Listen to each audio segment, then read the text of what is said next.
इस केस में साहब तुझे नहीं मुझे ड्यूटी पर भेजेंगे। तुझे क्यों? हाँ, तुझे क्यों? अरे तेरे से ज्यादा मैं काबिल हूँ। सीधा सीधा बताओ, मजरा क्या है? हम उन लोगों के बारे में मालूम कर रहे थे कि एक सादी वर्दी में आदमी हमारे पीछे पड़ गया। आप किस घटना के बारे में बात कर रहे हैं? और वैसे भी आपसे कोई जरूरी केस तो सॉल्व होता नहीं है। आप मेरे एक सवाल का जवाब दीजिए। अच्छा, हर बार तो आप उस जगह नहीं होंगे जहां किसी की किडनैपिंग की कोशिश की जा रही है। ये आपको आपके सामने मोटा कह रही है और आप हाँ हाँ हाँ कर रहे हैं। ऐसा क्या? और क्या?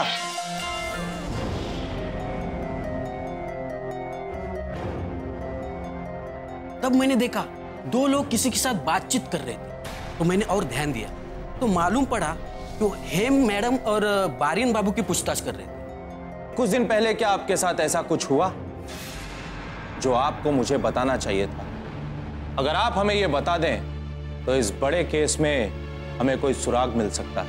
इंस्पेक्टर मान, कैसी घटना, कैसा बड़ा केस, कैसा सुराग? ये बात मेरे पल्ले नहीं पड़ रही है। आप मुझे साफ साफ बताइए कि आप किस घटना के बारे में बात कर रहे हैं।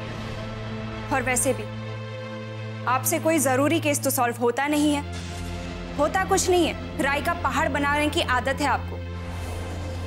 Hello inspector. अरे मिस्टर बारिन, आप यहाँ? और कैसे हो? मैं ठीक हूँ। अपने क्लाइंट अंकुश से कुछ केस के सिलसिले में बात करनी है। आप वकील लोग बातें बहुत करते हैं। वैसे अंकुश के केस में अब बचा ही क्या? ये तो सारी दुनिया जानती है कि अंकुश ने ही देवी चौधरानी का हत्या किया। इंस्पेक्टर साहब, अभी भी केस विचाराधीन है। अगर केस आनंदो सर ने लिया है तो कुछ भी मुमकिन है। मुमकिन है मतलब?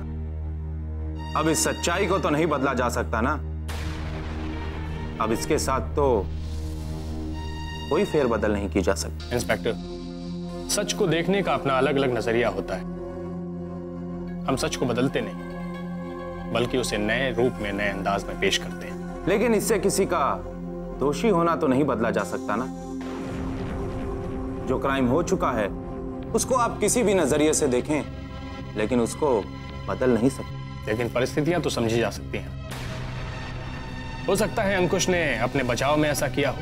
हम परिस्थितियों को बदलते नहीं, परिस्थितियों को चारों तरफ से अच्छे तरीके से देखते हैं। घटना को नहीं बदला जा सकता इंस्पेक्टर, लेकिन घटना के परिस्थितियों को ध्यान से देखा जा सकता है, तभी तो जाकर न्याय मिलता है। आप वकीलों की दलीलें हमेशा सच को तोड़ने मरोड़ने पे ही क्यों आधारित होती हैं? अगर आपके पेशे में ये सच के साथ खिलवाड़ है तो हमारे पेशे में इसे सच के तह तक पहुंचना कहते हैं। खैर, अगर आपकी इजाजत हो मैं अपने क्लाइंट से मिल लूं। आप इतनी सिफारिश कर रहे हैं तो मैं आपको कैसे रोक सकता हूं? Thank you.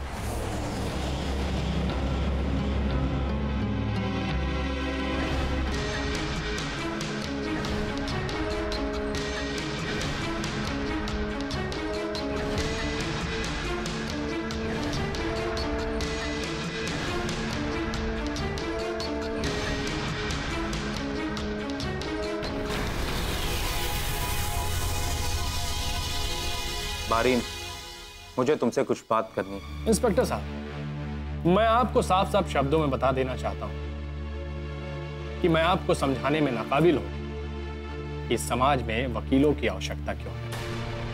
अगर आप इस मामले में बात करना चाहते हैं तो मैं आपको बताना चाहूंगा कि ये शब्दों का खेल नहीं, नजरिए की बात है। बारिन, मैं तुमसे शब्दों या कानूनी दाव पेच की बातें नहीं कर रहा। मैं तो असल जिंदगी के दाव पेच की बातें कर रहा हूं। मैं कुछ समझा नहीं। ठीक है, मैं तुम्हें साफ साफ लफ्जों में बताता हूं। पिछले 2-4 दिनों में तुम्हारे साथ कोई ऐसी घटना हुई है जिसे तुम्हें पुलिस को बताना चाहिए था?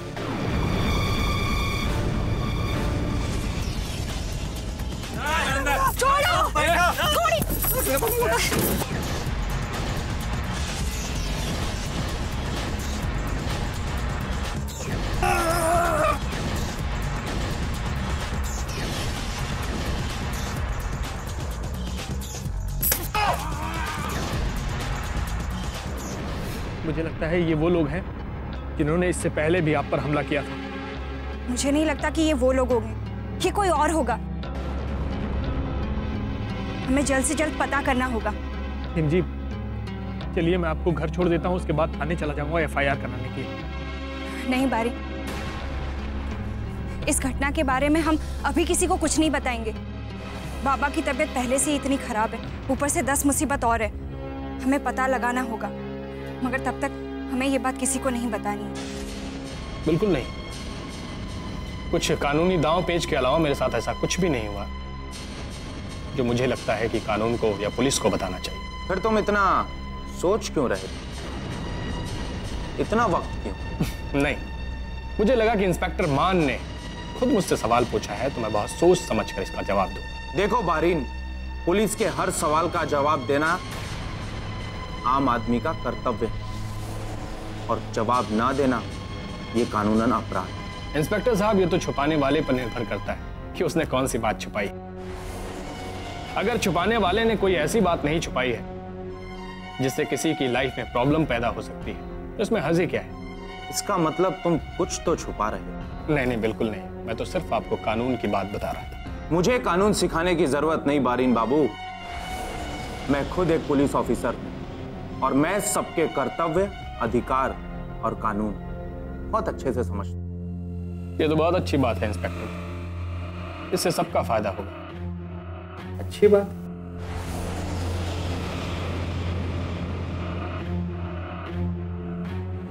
ये फाइल कहां छूटी थी बारीन?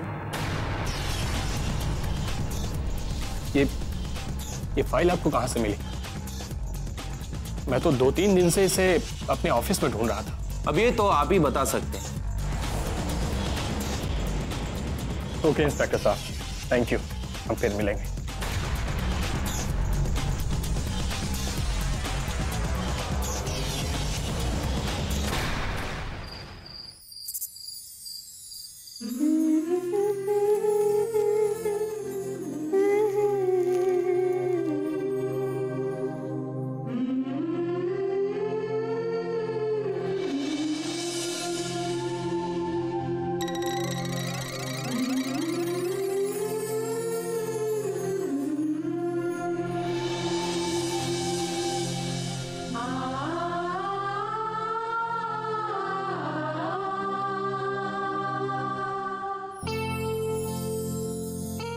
परी, अरे हिमदी, आप कब आए?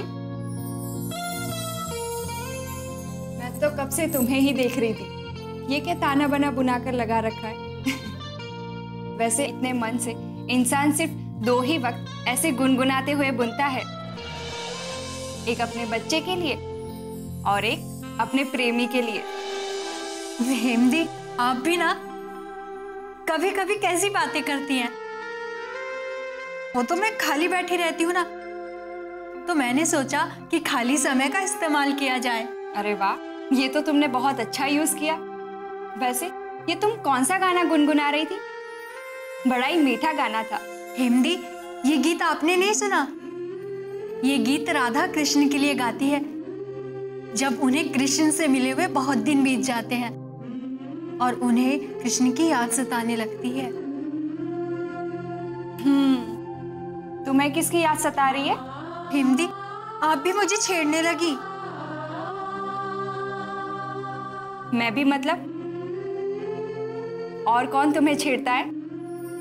अरे वाह, तुम तो बड़ी बेचारी हो गई। जाओ, मैं आपसे बात नहीं करती। अरे अच्छा, सॉरी। ये तो बताओ, ये बैठे बैठे तुम्हें क्या कलाकारी सूझी? ये तो आपका असर है। आज आपने जो पूरा दिन इतना अच्छा माहौल बना के रखा, मुझसे रहा नहीं गया। मुझे अच्छा लगता है ये सब करना, तो मैंने सोचा जब इतना अच्छा मूड है तो क्यों ना अपने मन का काम कर लिया जाए। अरे वाह, ये तो बहुत अच्छा किया कि तुमने अपने मन का काम किया।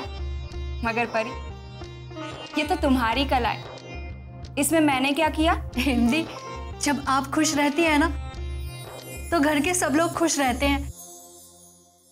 ऐसा लगता है जैसे घर में सत्संग चल रहा है। अच्छा, मतलब किसी का मूड सही ना हो तो वो भी मेरी वजह से? नहीं नहीं हिंदी, आप ना मुझे हमेशा बातों में उलझा लेती हैं। मैं तो बस ये कह रही थी कि जब से मैंने वो फोटो देखी है और आपको इतना खुश देखा है, तो मुझ में ना जाने कहां से पर लग गए। अच्छा परी, ये तो बताओ कि ये मफलर तुम किसके लिए बना रही हो? ये मैं बाबा के लिए बना रही हूँ। सच में? ये बाबा के लिए है? बाबा को ये बहुत पसंद आएगा। तुम्हें पता है, बाबा को ऐसे मफलर्स बहुत पसंद है। तुम्हारी कलर चॉइस भी बहुत अच्छी है। सच में तुम इतनी खुशनुमा हो, जिस चीज को भी छू दो वो रंगीन हो जाती है। हिंदी, आप फिर से मेरी खिंचाई करने लगी ना?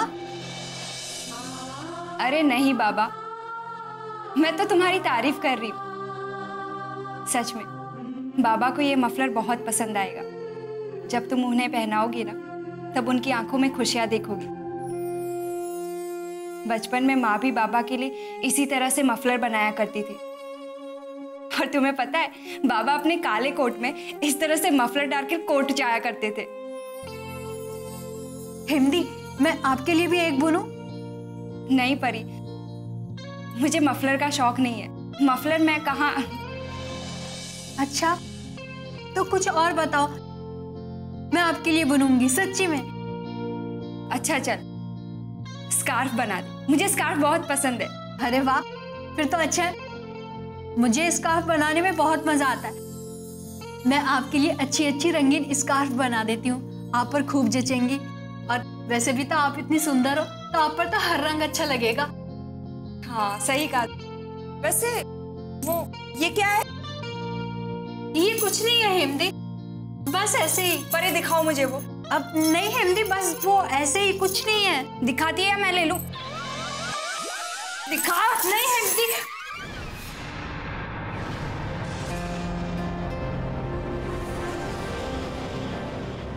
हिमदी, ये आपको नहीं देखना चाहिए था। क्यों? क्यों नहीं देखना था? इतने अच्छे से तुमने नाम लिखा है, इसमें इतना शर्माने और घबराने की क्या बात है? मगर ये अच्छा नहीं है। परी, क्यों अच्छा नहीं है? तुमने इतने मन से, इतने प्यार से बनाया है, ये बहुत अच्छा है। ये नीला है ना? नीला है? नीला है तो क्या हुआ? नीला कलर तो अच्छा ही है, और उस पर ये नाम लाल रंग का कितना अच्छा लग रहा है। पर नीले के ऊपर पीला होता तो कितना अच्छा लगता ना। वो तो ऊन खत्म हो गई थी, तो मैंने सोचा इसी से बना देती हूँ। परी, जोगिन को ये नीला कलर बहुत पसंद है। तुम्हें पता है, बचपन में जब वो छोटा था ना, तो उसका नीला कलर फेवरेट हुआ करता था। उसके पास सारी नीले कलर की शर्ट्स हुआ करती थी। इसमें इतने डरने की कोई बात नहीं है। जोगिन को ये कलर बहुत अच्छा लगेगा। मगर इस पर लाल की जगह पीला होता तो कितना अच्छा लगता ना। अच्छा एक बात बताओ, तुम्हें ये जोगिन के लिए बनाने की क्या सूझी? हाँ, वो ऐसी कोई बात नहीं है। वो तो मैं बाबा के लिए बना रही थी, तो जोगिन बाबू मुझे चिढ़ाने लगे, कहने लगे कि मुझे नहीं आता। तो मैंने भी गांठ मान ली कि उनको बनाकर ही दिखाना है। इसलिए मैं चाहती थी कि ये खूबसूरत लगे। लेकिन आप कह रही हैं तो अच्छा ही होगा। परी, इसमें इतना दुखी होने की कोई बात नहीं है, ये बहुत खूबसूरत है। पर जोगिन बाबू को अच्छा लगना चाहिए ना, मैंने उनसे ये बात ठानी है। परी, उसे बहुत पसंद आएगा, बड़ा खुश होगा ये देखकर। हाँ, वो कह रहे थे कि जब लंदन जाएंगे तो इसे लेकर जाएंगे। मतलब मैं तो कहीं नहीं जा रही हूँ, इसका मतलब तुम मेरे लिए स्कार्फ नहीं बनाओगी? अब ये कैसी बात कर रही है हिमदी? अब सबसे पहले आपका स्कार्फ बनेगा, आप देखना। मैं ऐसा स्कार्फ बनाऊंगी कि आप उसे बांधे बिना रह नहीं पाएंगी। पगली। ताकि मैं आपकी पीठ पर जोर से मुक्के मार सकूं और चाय नीचे सरक जाए। परी, मुझे मसाला से बहुत एलर्जी है, और ऊपर से तुम मुक्के मारकर मेरी जान ही लेना चाहती हो क्या? लेकिन ये सब तो सेहत के लिए अच्छा होता है।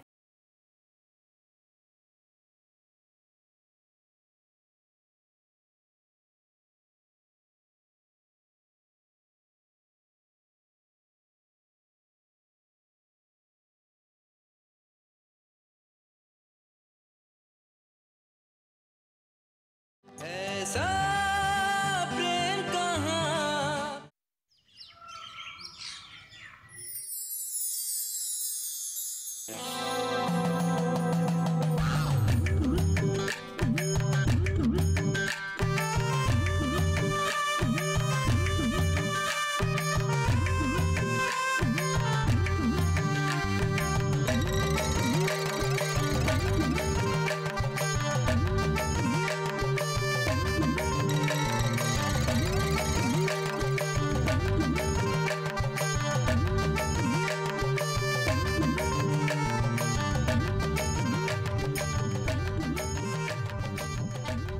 अरे जोगिन बाबू, ये आंखें बंद करके कौन सी किताब पढ़ी जा रही है? अरे नहीं परी, मैं सो नहीं रहा। मैंने कब कहा कि आप सो रहे हैं? मैं तो ये पूछ रही हूँ कि आंखें बंद करके कौन सी पढ़ाई होती है? चलो ठीक है, लीजिए चाय पीजिए। चाय पीकर आपकी सारी सुस्ती गायब हो जाएगी। Thank you.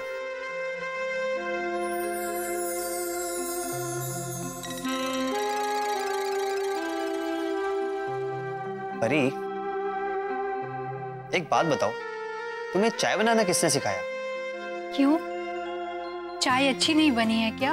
अरे पहले बताओ तो सही, किसने सिखाया? ऐसे तो याद नहीं, मैं तो बचपन से ही बनाती आ रही हूँ। पहली बार कब बनाई पता नहीं, शायद कक्की ने सिखाई होगी। नहीं नहीं, कक्की ने नहीं। हमारे गांव में हमारे घर के पास एक बूढ़ी माँ थी, उनका कोई नहीं था, तो हर रोज मैं उन्हें खाना देने के लिए जाती थी। शायद पहली बार उन्हीं के लिए बनाई थी और तब से आज तक बना रही हूँ। वैसे आपने ऐसा क्यों पूछा? अच्छा, तभी तुम्हारी चाय की हालत ये है। वो तुम्हारी बूढ़ी माँ, वो तुम्हें कुछ कहती नहीं होगी ताकि तुम बुरा मानकर चाय बनाना ना छोड़ दो। अच्छा एक बात बताओ, कक्की ने तुम्हें कभी नहीं टोका? किस लिए? अरे ऐसी गंगा जल जैसी चाय बनाने के लिए। कक्की से सीखो, कक्की के हाथ की चाय पी है? वाह, क्या चाय बनाती है कक्की, उनसे सीखो। मेरी बनाई हुई चाय अच्छी नहीं बनी है क्या? अच्छी, बहुत अच्छी है। मेरा तो मूड फ्रेश हो गया। तो आपने ऐसा क्यों कहा कि मुझे चाय बनानी नहीं आती? अच्छा एक बात बताओ परी, तुमने चाय में क्या क्या डाला है? वो मेरी बूढ़ी माँ कहती थी कि चाय में अदरक और तुलसी डालने से चाय का स्वाद तो बढ़ता ही है, साथ में चाय पीने वाले की नींद भी गायब हो जाती है। मतलब तुमने इसमें तुलसी और अदरक डाली है? हाँ, तुलसी, अदरक, लौंग, तेजपत्ता और मसाला। मसाला? चाय में जोगिन बाबू, लीजिए पानी पीजिए और नीचे झुक जाइए।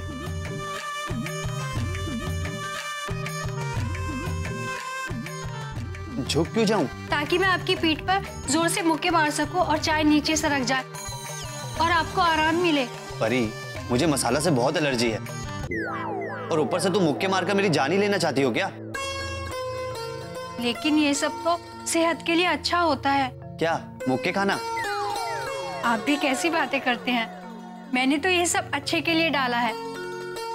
आपको पता है, चाय में दालचीनी डालने से हार्ट अच्छा रहता है और लौंग डालने से शरीर को गर्मी मिलती है और काली मिर्च से गले की खराश को राहत मिलती है और अदरक से कफ में, और तुलसी तो कैंसर के लिए बहुत फायदेमंद है। और इन सब चीजों को मिलाकर आयुर्वेदिक चाय बनती है जो आपकी सेहत के लिए बहुत अच्छी है। अरे परी, ये चाय once in a blue moon में पी जा सकती है, रोज नहीं। रोज तो वो सादी वाली चाय अच्छी है। जोगिन बाबू, आपको पहले बताना चाहिए था ना कि आपको मून निकलने के बाद ब्लू लाइट में चाय पीना है। कोई बात नहीं, मैं अब से हर रोज आपके लिए चांद निकलने के बाद चाय बना दूंगी, ठीक है? एक मिनट परी, तुम अब इतने प्यार से लाई हो तो मैं पी ही लेता हूँ।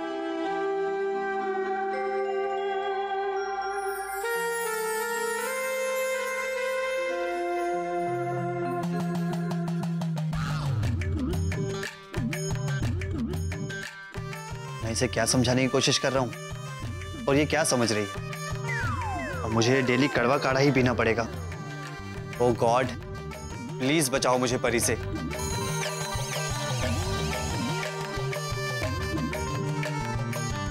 साहब का तो कोई ना कोई इंतजाम जरूर करना पड़ेगा। जो भी करना है जल्दी कीजिए, क्योंकि पुलिस ने ब्लू बर्ड पर रेड डालने की योजना बना रखी है। नहीं, अगर ऐसा हो गया तो हमारे धंधे को बहुत नुकसान हो सकता है।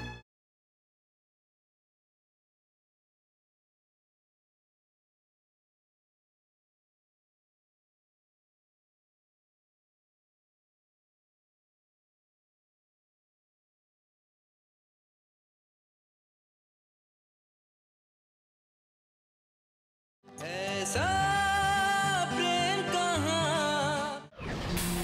क्या हुआ भोला, इतने पसीने क्यों छूट रहे हैं तुम्हारे? खबर ही कुछ ऐसी है। ये पसीना तो क्या, ये बात सुनकर शरीर का खून भी सूख जाएगा। क्या बात है बोला? मैं पहले से ही इन्फॉर्म किया था वो बंगाली को, अभी उसके आदमी कुछ देर के लिए शांत बैठ जाए, मगर फिर भी वो नहीं माना और उसके 2 गुंडे आज पुलिस के हाथ में। और इंस्पेक्टर मान उनकी जान की परवाह किया बिना उनके सारे राज उगलवा कर ही रहेगा। उन्होंने जैसे कसम खाई है। इस वक्त इंस्पेक्टर साहब वो पागलों की तरह ये जानने के पीछे पड़े आखिर ब्लू बर्ड में लड़कियां आई कहां से। तो क्या उसे पता लग गया? अभी तो नहीं, मगर जिस तरह से सांप इसके पीछे पड़े, मुझे लगता है कि बहुत जल्द वो इस बात का पता जरूर लगाएंगे। और उड़ती उड़ती खबर है कि साहब ब्लू बर्ड के मालिक के तलाश में।